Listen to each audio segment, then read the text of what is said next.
Bonjour camarade, peux-tu te présenter? Alors bonjour, donc Adrien Poirieux, donc je suis secrétaire général du syndicat CGT de Trédi-Salaise et je suis aussi le référent de la Fédération nationale des industries chimiques sur le département de l'Isère. Peux-tu revenir sur l'annonce de la cessation de paiement de Vancorex? Combien d'emplois en tout sont-ils menacés? Alors la société Vancorex s'est placée en cessation de paiement il y a une dizaine de jours. Ce qui veut dire que derrière, il y a eu une audience auprès du tribunal de commerce de Lyon mardi 10 à 14 heures et s'en est suivi malheureusement un placement en redressement judiciaire. Le fait d'avoir mis cette structure en redressement judiciaire fait qu'aujourd'hui, sur la société Vancorex France, trois entités sont directement menacées. Donc l'entité de Pont-de-Claix, l'entité de Saint-Fons et l'entité de Saint-Priest. Ça concerne en emploi direct pratiquement 500 salariés qui sont répartis sur ces trois sites, mais surtout le site de Vancorex de Pont-de-Claix a un impact sur les autres plateformes chimiques du secteur, celle notamment de Jarry, où il y a également d'autres acteurs qui sont concernés. Et on parle d'emplois induits à peu près 5 à 6 000 sur le secteur Pont-de-Claix-Jarry. Parce que dans les industries chimiques, notamment, ou en particulier, il y a une interdépendance très forte entre les différentes branches du secteur. Alors oui, en fait, ce qui se passe, c'est que l'entité Vancorex en fait est issue du remembrement, enfin ou plutôt du démembrement de Rhodia il y a une vingtaine d'années. Et en fait, lorsque Rhodia a saucissonné l'ensemble des ateliers présents sur la plateforme chimique de Pont-de-Claix, il a créé les entités que ce soit Vancorex, Suez, Solvay et également Air Liquide. Donc ça, c'est le démembrement. Et en fait, ce qu'il faut savoir, c'est que sur une autre plateforme située à 3 km, en fait, on a également Arkema et Framatome qui sont positionnés. Et comme tu le dis, il y a une interaction forte en termes de livraison de produits, de matières premières ou d'utilité entre toutes ces entités. Comment la CGT de la plateforme chimique répond-elle à ces annonces de fermeture, de plan social, de licenciement, de suppression d'emplois en tout cas? Quel est l'état d'esprit des salariés? Alors en fait, le placement en redressement judiciaire fait qu'il n'y a pas un plan de sauvegarde de l'emploi ou plan de licenciement comme on pourrait l'avoir en tête. En fait, c'est une fermeture de site sèche avec une perte d'emploi directe en fait. Et ce qu'il faut avoir en tête, c'est que la CGT, depuis le mois de mars, a créé un collectif multisite au niveau des plateformes où on a commencé à travailler de concert du fait de ces interactions, puisque la CGT, en tout cas de son côté, a compris qu'il y avait un enjeu pour tous les emplois des deux plateformes. Ça veut dire quoi? Ça veut dire que ce collectif a travaillé notamment avec les parlementaires du secteur, les pouvoirs publics également qui ont été interpellés. Et ce qu'on revendique notamment, c'est la mise en place d'un comité de pilotage avec les représentants des directions des différents sites concernés, les élus locaux, les pouvoirs publics et les représentants du personnel.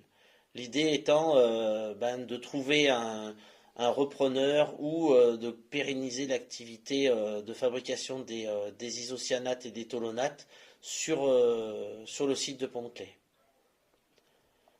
Sur ces questions-là, il y aura une assemblée générale qui va être organisée ce vendredi 20 septembre à 14 heures au foyer municipal de Pont-de-Claix pour informer les salariés suite à la réunion que nous venons d'avoir au niveau du ministère de l'économie et des finances, afin de leur donner des éléments afin qu'ils puissent construire la lutte qu'ils souhaitent.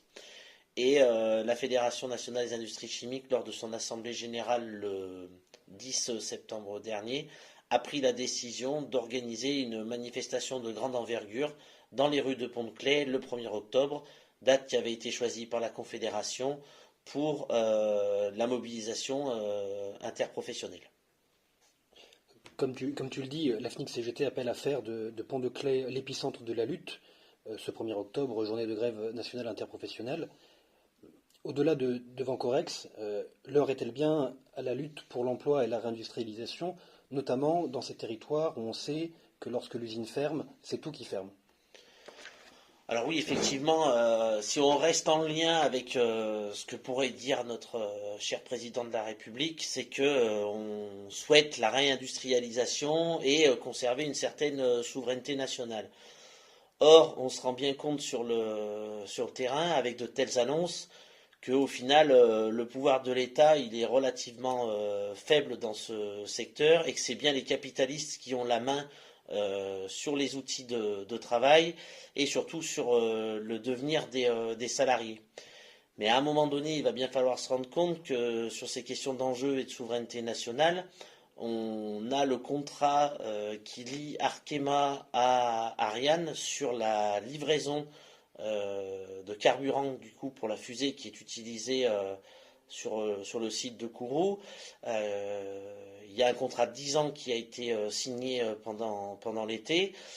Aujourd'hui, laisser ça partir et se retrouver avec une dépendance étrangère sur un enjeu aussi fort me paraît être une stratégie totalement erronée et complètement en désaccord avec la politique de réindustrialisation dans laquelle on est censé être. Pour un territoire comme celui de Pont-de-Claix, une fermeture, la fermeture de Vancorex, la fermeture de plateformes chimiques, ça représente quoi pour la population?